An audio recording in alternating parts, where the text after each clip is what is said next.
আরে, গাছে দেখা যায় একটা ইউনিক আম। আম পেকে ফেটে রস পড়তেছে। দেখি তো খেয়ে। উম, আরে, সেই স্বাদ, অনেক স্বাদ। এত স্বাদ কে? মূলত কন্টেন্ট ক্রিয়েটররা আমাদেরকে বিভিন্নভাবে ধোঁকা দিয়ে থাকে। দেখুন ইউনিক আমের রহস্য। মূলত আমটাকে কেটে তারপরে আমটাকে ইউনিক আম বানানো হয়েছে। কাটার পরে এটাকে গাছের মধ্যে ঝুলানো হয়েছে।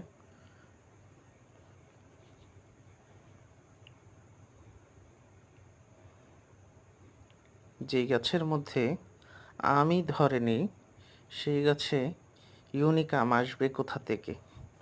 মূলত এরকমভাবেই কন্টেন্ট ক্রিয়েটররা আমাদেরকে ধোঁকা দিয়ে থাকে।